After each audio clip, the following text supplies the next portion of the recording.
for the number of people that need it here. And really, it's in the last year with the COVID crisis going on, it's even gotten worse.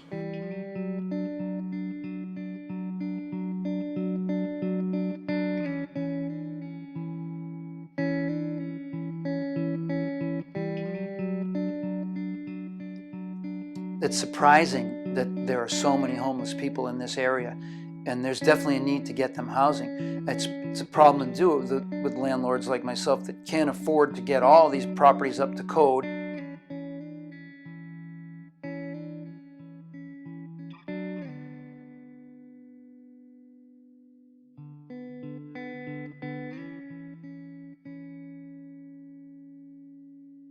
There is a real demand and need for housing. I think it's across Vermont. I think it's everywhere in the world, not just here, but there definitely is here. I know that there's lots of shelters with people living in them. I know that there's people who are homeless and don't even live in a shelter.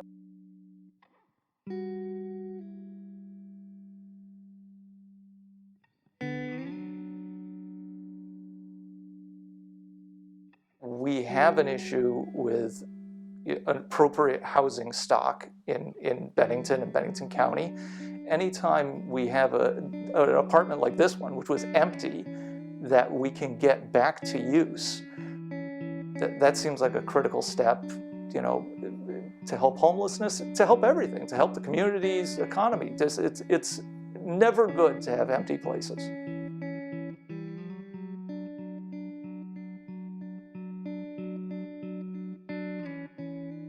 There's a lot of need in this community for housing. There's a lot of unfortunate people that are down on their luck. And I felt bad telling people, no, I can't rent it because I need a roof, or I got lead paint, I need a boiler. I needed actually 3 boilers. That's why I've had empties all over.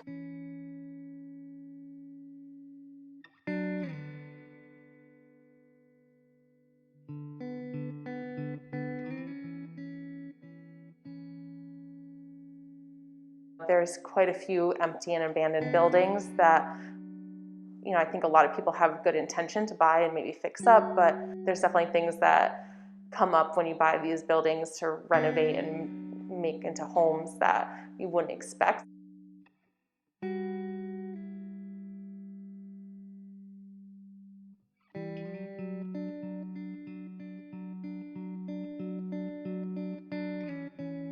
Homelessness has been a problem in our country and in our state and in our community for many years. And it was a problem that was sort of solved, never solved, but sort of resolved for different families in different ways. But when the COVID crisis hit, people living in group settings, in shelters or under bridges or in a tent community or any of those communities were at severe risk of disease. So they had to be given a place to live that was separate, that had its own bathroom and its own kitchen, so that communicative nature of the disease was minimized for these individuals. And suddenly finding adequate, safe, healthy housing for the number of people who were living on the street was very challenging. So they were instantly put into hotels and motels as a temporary solution. But it could only be temporary because it's so expensive. It's not adequate in and of itself. So with the arrival of some funds under the CARES Act, the housing organizations and the Agency for Community Development went to work trying to make a more permanent, reliable, viable housing situation for people who were homeless. So with the CARES Act funding that was released, as it came from the federal government to the state, it was earmarked for helping and rehousing the homeless. And we were given this opportunity from the state, from Department of Housing and Community Development, with this grant to address and help vacant, blighted properties or properties that are currently in use but have code issues or health and safety issues. So this grant has allowed us to bring units online and rehouse the homeless and create an affordable, sustainable, healthy living environment using these funds and to address keeping these units affordable by rents being HUD fair market value. My motto is that everyone deserves access to healthy, happy, beautiful homes. And I believe that people should be able to live in quality housing. And so, if it's something like a kitchen, versus a kitchenette, or, cooking on a hot stove, we want to be able to provide individuals with the full amenities so that they can live that quality lifestyle that they deserve. And that should be a basic function for everybody. I think the emergency amongst the homeless brought everybody to attention about how to solve this problem. And then, of course, in looking for solutions, you find other problems. And one of the problems that has been made very clear to everybody is that there's something like 80,000 rental units in Vermont that need health and safety and efficiency improvements.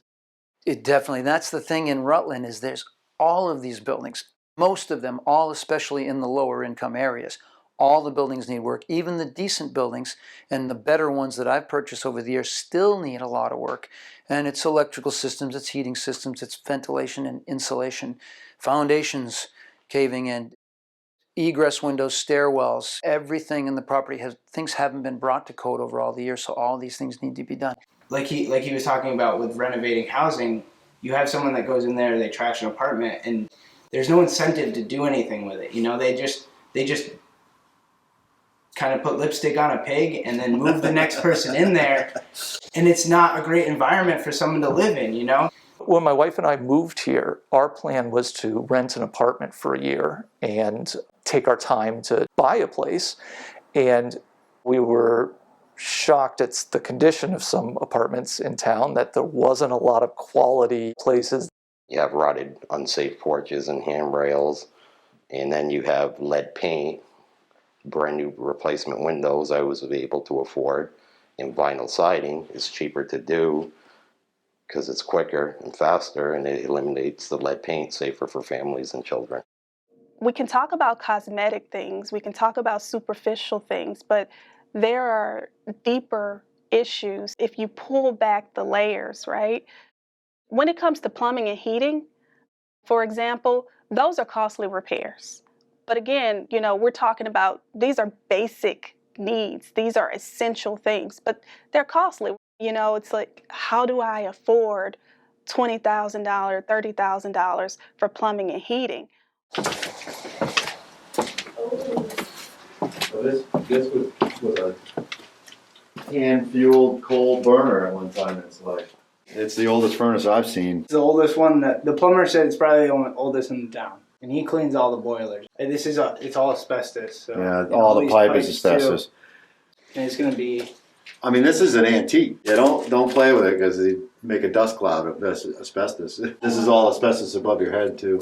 Oh, wow. And actually, it's in really good shape. Yeah. It's harmless in the state that it's in. But to replace the furnace, we need to play with it and open it up. Because we gotta get to the pipes. So we're gonna get Catamount here. Plastic off the whole basement. I mean, it's a couple of days of setup and tear down, and then in a day they tear all the asbestos out. The benefit to the landlords has just been extraordinary, because rather than, using their monthly sums to keep up with maintenance, all of a sudden they had a shot at up to $30,000 to make significant improvements to a unit and get it done quickly. Probably our first goal was on the windows. We had done part of them, but we wouldn't do them all right now. We would get by with what's here, which drives the cost up for heating and so on. It'll make it a lot more efficient by replacing them all. Cupboards and stuff aren't very nice in the apartments. They're way outdated, aren't enough cupboards for a family, for space-wise. So those will now be able to be upgraded and have more cupboard space and nicer cupboards. Also our outlet fixtures, they have a new style fixture so that kids can't stuff stuff in them. So it's got a plastic trip away, so you have to actually plug a cord in. It's the only way they'll open. So that's another thing that we're going to change. Without this program, we wouldn't have been able to put the new kitchens in. and the kitchens were very outdated. They were from the early 90s, maybe late 80s, and there was just some wear and tear to them that, you know, we couldn't quite justify pulling them out and putting that into it without a program like this. You know, we've separated the heating systems, the electrical systems, put new kitchens in all of them, upgraded, you know, the flooring, everything's painted, we're doing siding. A lot of deferred maintenance, Yeah. really, and, you know, that adds up over the 20 years of the pay building these buildings. I mean, we've done a lot of code improvements here Oh yeah. that are going to make it Agreed. a sustainable place to live for somebody. So these buildings were apartments that weren't online, and we're bringing 6 of them online. This unit sat vacant for more than 6 months. The whole unit was running on a 130 amp fuse threaded into a 15 amp socket. The old screw-in type fuses, they haven't been around for years. And we didn't even realize it till the whole thing went out, and we traced this down to an attic fuse box. We had to move the person out because it was a fire danger. And then when we tried to open this up to rewire it, we realized it couldn't even handle another panel to put on the system. Huge expense, so we just had to leave the unit vacant. Owner couldn't afford to do it. So this program is allowing, get rid of the gas stoves that were kind of sketchy, so to speak, and put in all new electric, whole 600 amp new panel to service all the units, and bring all the electrical up to go for the building in, and rewire this unit and bring it back online.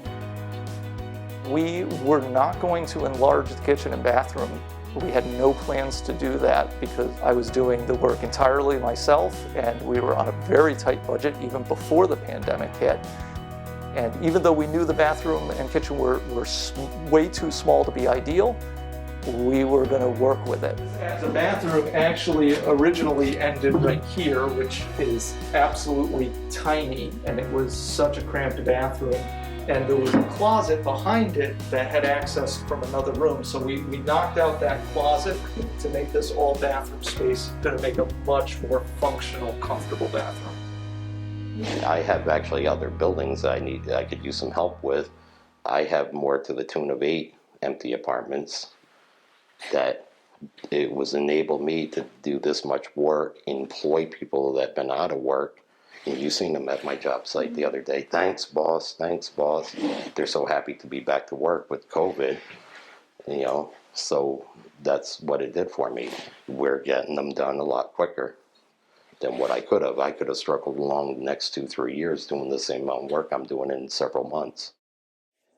So in just a few short months with this grant funding, we're able to bring online and bring up to code 61 units, which is across 37 buildings, and helping 18 landlords to bring these units back online across Addison County, Rutland County, and Bennington County. So we're so excited to help these communities, to rehouse the homeless, and have affordable, safe home ownership for our communities. We see our mission as creating a community that is thriving both economically and spiritually. And our tools to do that are in our motto, all things home.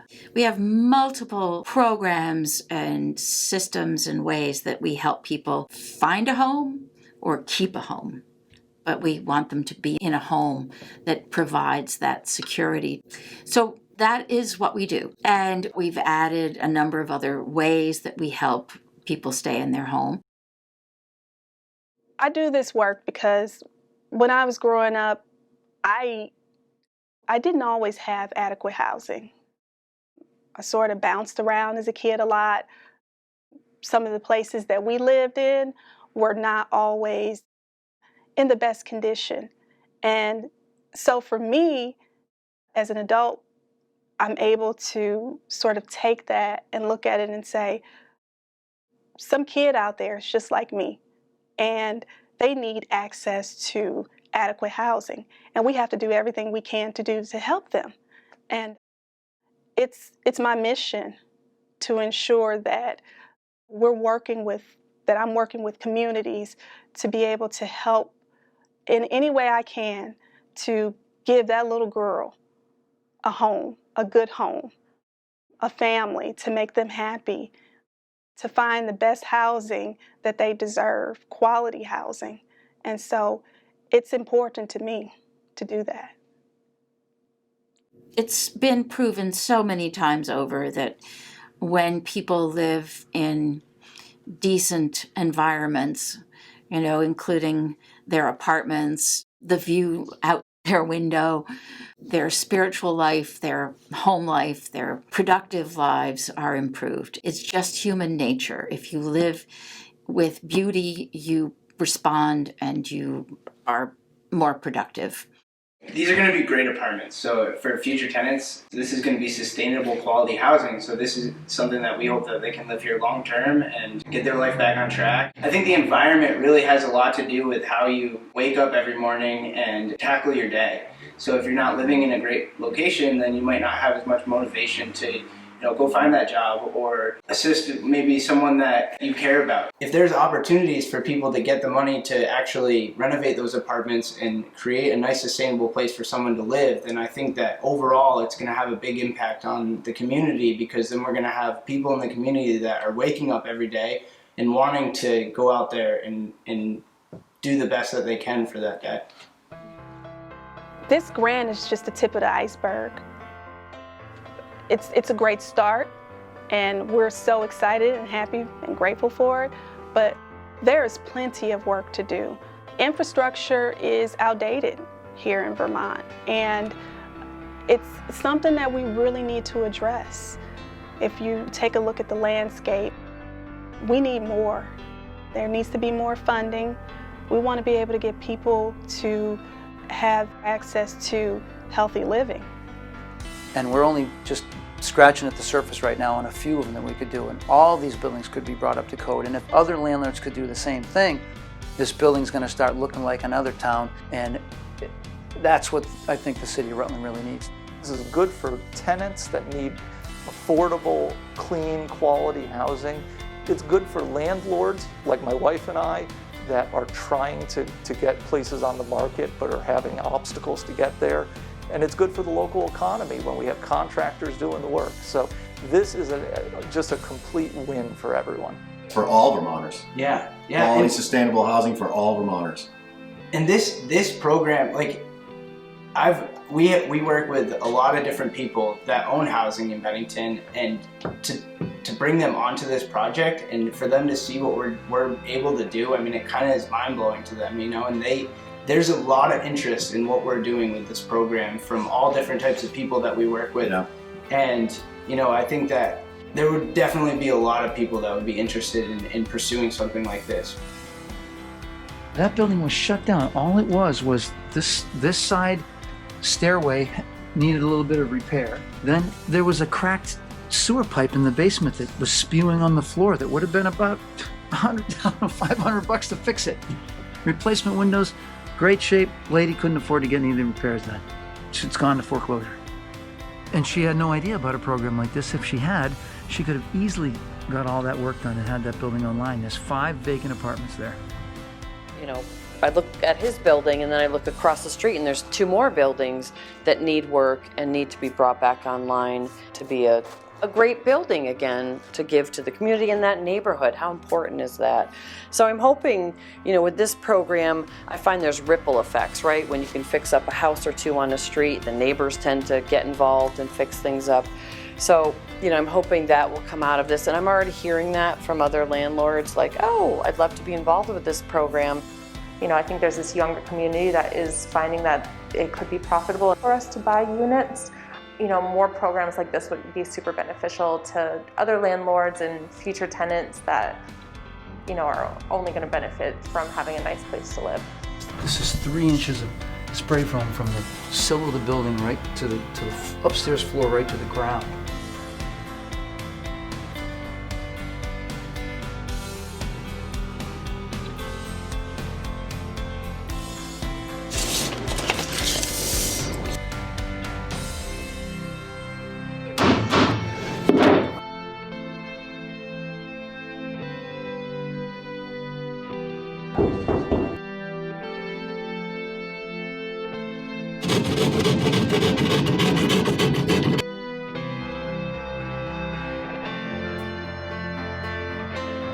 We got all the stuff down, but this was carpet on the floors here. We pulled them up, and all these floors are nice.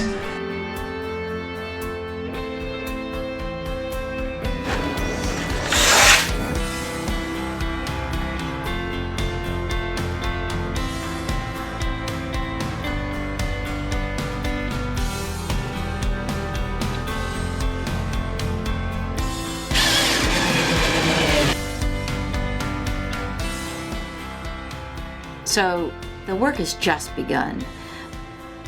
The opportunity to improve other people's lives, improve our property values, our neighborhoods, to maintain our historic housing stock, all of that exists. And, we've only really touched the tip of the iceberg for what could be done.